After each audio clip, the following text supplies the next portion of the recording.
When all is lost, then all is found. These words of Queen Iduna's ancient lullaby set the recurring theme for the entire movie, a movie which doesn't focus on overcoming an outward villain, but a movie which focuses on overcoming that villain inside ourselves.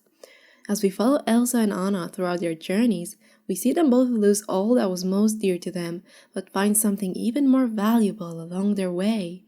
To understand why they had to go on such journeys, we first need to recognize the way they see life, their motivations and fears. We follow Elsa's path. She seems absent-minded, distracted by a cold that doesn't give her peace. She feels estranged, as nobody else can hear it. But the cold rises stronger and stronger within her as she tries to hide it. She cannot sleep at night and she wakes up in despair, trying to find answers. I can hear you, but I won't. Some look for trouble, while others don't. There's 1,000 reasons I should go about my day and ignore your whispers, which I wish would go away. We see Elsa acknowledging her inner voice, but she refuses its call as she is afraid it might go against her normal everyday life. She finally thought that everything was now normal in her family and kingdom. A voice calling her in the night? That could as well lead her to fail her task and disappoint everyone. She would prefer to maintain things as they were, rather than face the unknown in which lies the risk of failure. You're not a voice, you're just a ringing in my ear, and if I heard you, which I don't, I'm spoken for I fear.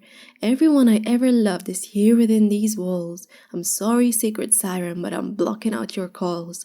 I've had my adventure, I don't need something new, I'm afraid of what I'm risking if I follow you. In Elsa's words, we can see the duality and contradictions within her. As she started worrying, she couldn't even recognize the call anymore. She starts thinking that the voice might be working against her. But as Elsa sings the words, "Into the unknown," something springs up within her. She can feel the answer. As she sings the very words, "into the unknown," we can see her changing from being fearful to being happy, relieved, and free. And here lies the answer for her. Even if something in her realized that this must be the way, her mind tries to cover it up and tries to deny that she even feels what she feels.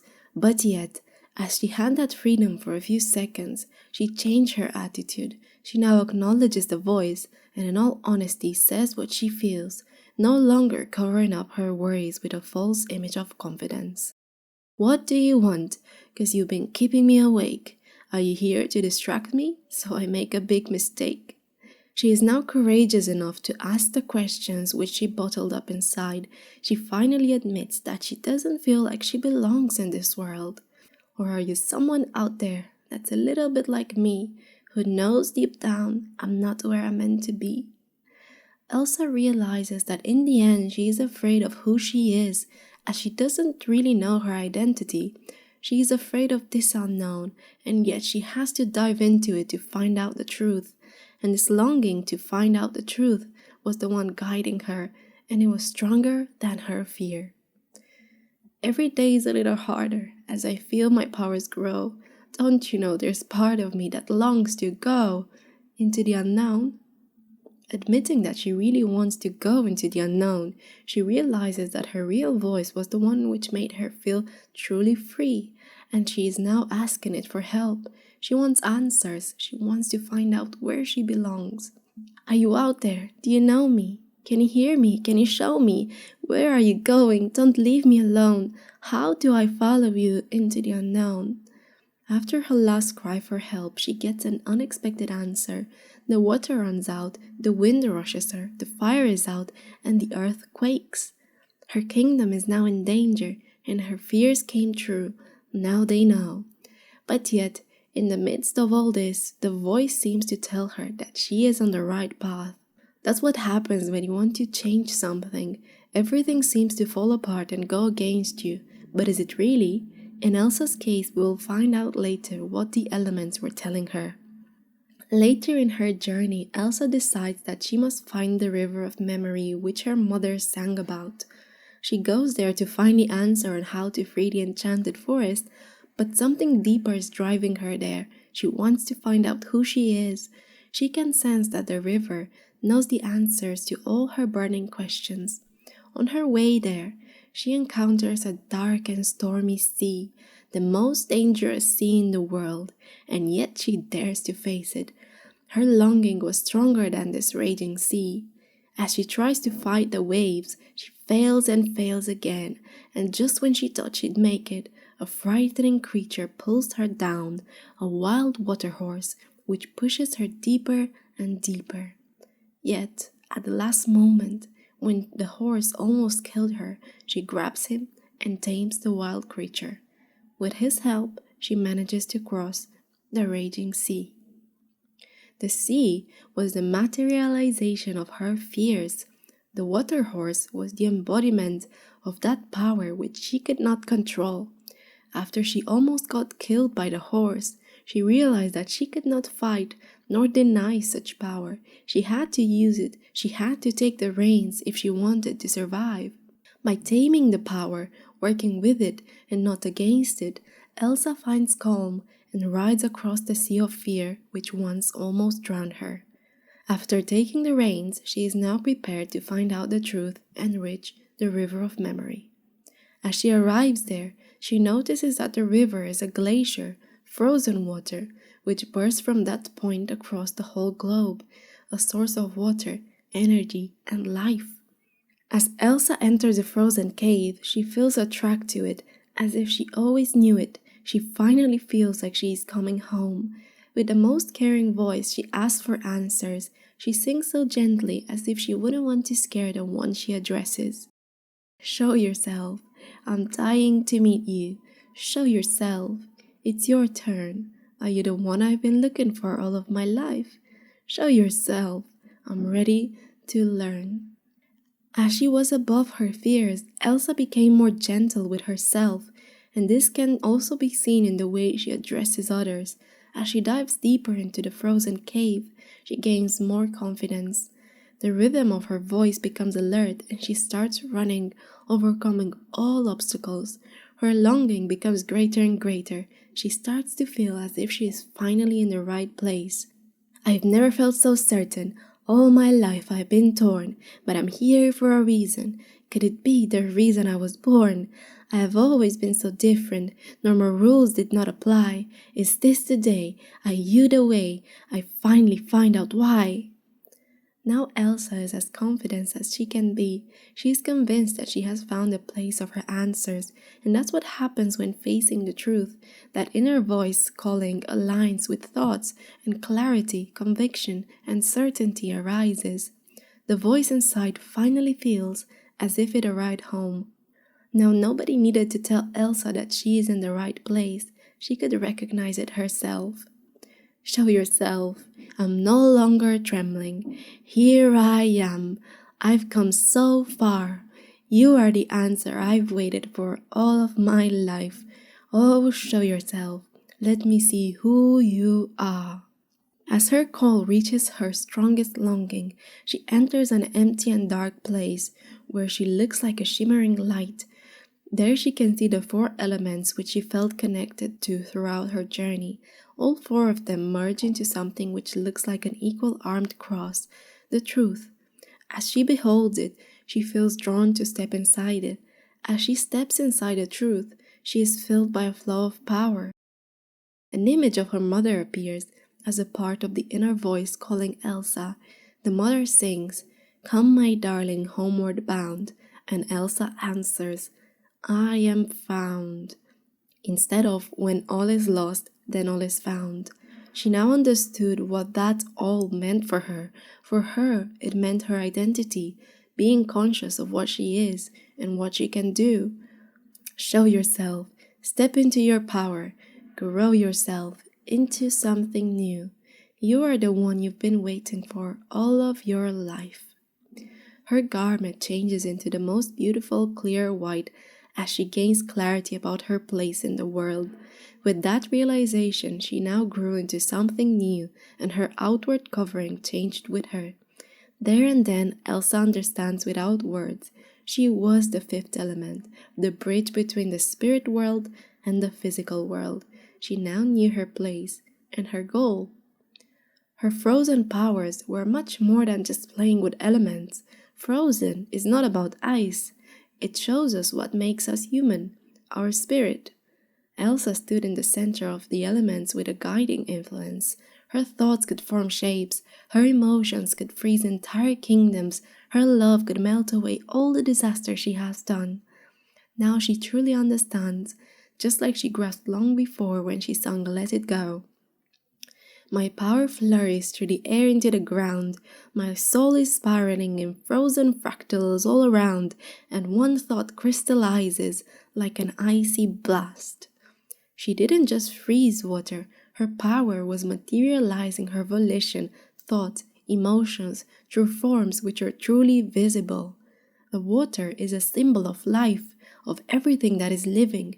The water horse is a symbol of the mind, that powerful tool that can drown you in a sea of fear or can help you ride above it, but only if you allow your deepest inner self to take the reins.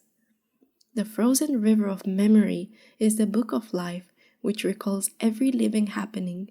Water has memory, as Olaf points out, but we have that water, that life within ourselves. Just like with water, nothing was ever lost since the beginning of time. Our memories lie within us, even if we can recall them vividly or not.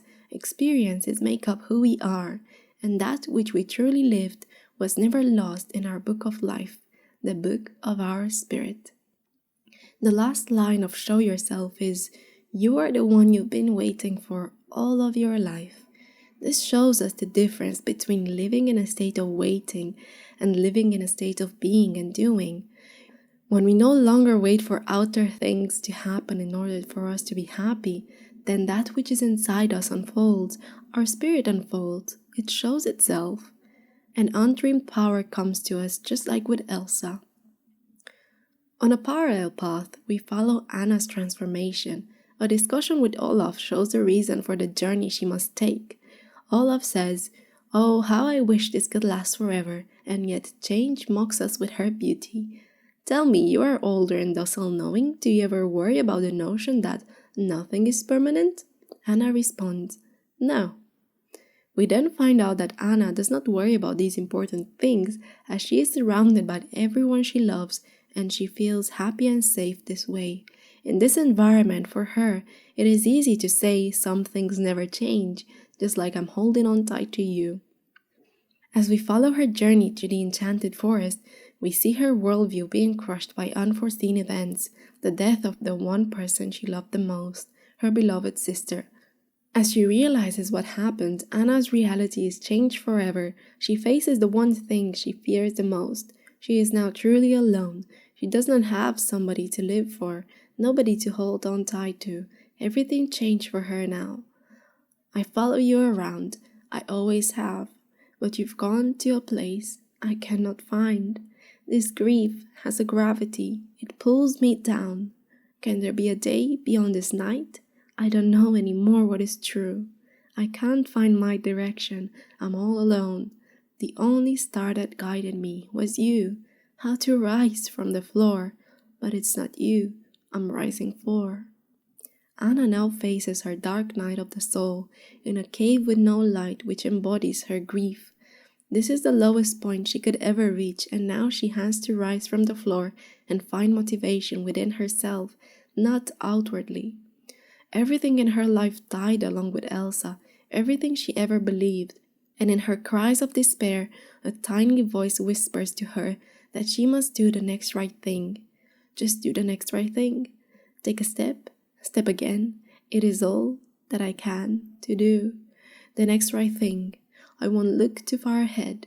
It's too much for me to take, but break it down to this next breath, this next step, this next choice is one that I can make. So I'll walk through this night, stumbling blindly toward the light. Her song tells us that by making that first small step, we show that even if we are in the deepest suffering, we really want to get out and not just stay there, waiting for help or pitying ourselves. We must do the first step to get out. Nobody can force us out. When we think so much about the future, about what comes after 10 steps, The one simple step that lies in front of us fades. We can't see it anymore as our focus is not in the same place where the solution lies, in front of us. But if we go back to that moment and we use that reachable step, another one unfolds and another, and moving, walking, stumbling to our path, we may reach the light. As Anna takes step after step, she reaches out a dark cage. Now her mother's song fulfilled its meaning for Anna.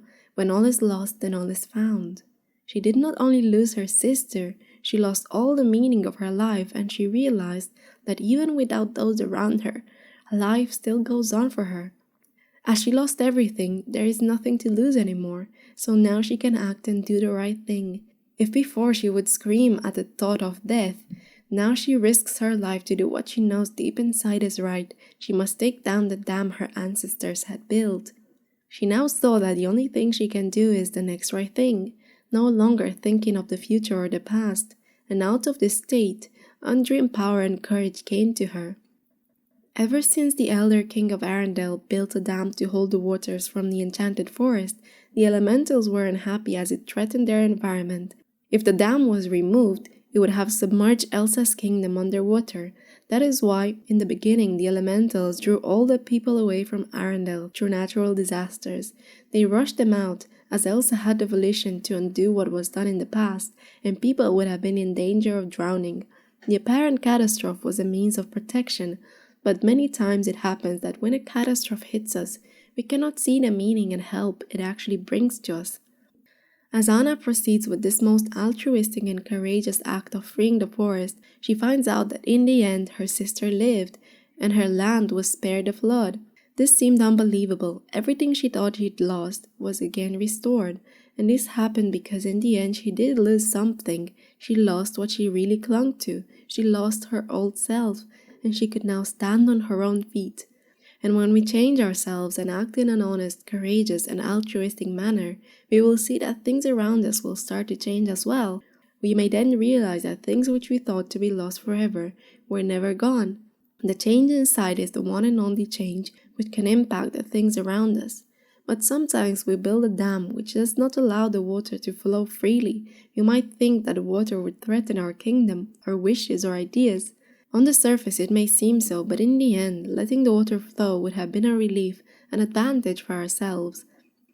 As the retribution of the old deed was cleared, Anna finds out that Elsa is the bridge between the worlds, but as the Ice Queen points out, their mother had 2 daughters, a bridge has 2 sides, and Anna is meant to be Queen of Arendelle, whilst she herself belongs in another reality. We see Elsa as a being which seems to be out of this world. She is transfigured. She now rides the water horse, and now that horse, that is, the power of the mind, serves her and no longer threatens her. Her voice is softer, her moves are delicate, and she seems translucent. She comes from the sea and meets Anna on land. One is almost flying, whilst the other is grounded. We see the 2 sisters in an image which speaks more than 1,000 words about what they both represent for us. Elsa, the spiritual calling, Anna, the physical fulfillment, and yet they are both queens. Together they are strong. One could not have succeeded without the other, and so we hold both Elsa and Anna within ourselves, and we as human beings hold the bridge between the spiritual into the earthly. Throughout the movie we can notice how Anna, as a representation of the physical, faces the fears and longings which we associate with the world around us, the fear of being left alone, the fear of death, and longing for earthly love. And then we notice Elsa as the spirit, which feels it does not belong in this world, the spirit which wants to burst into activity, which longs for something more, for its real home, the spirit which is covered by thoughts and by fears, the spirit which wants to go into the unknown and show itself, the inner voice which always calls.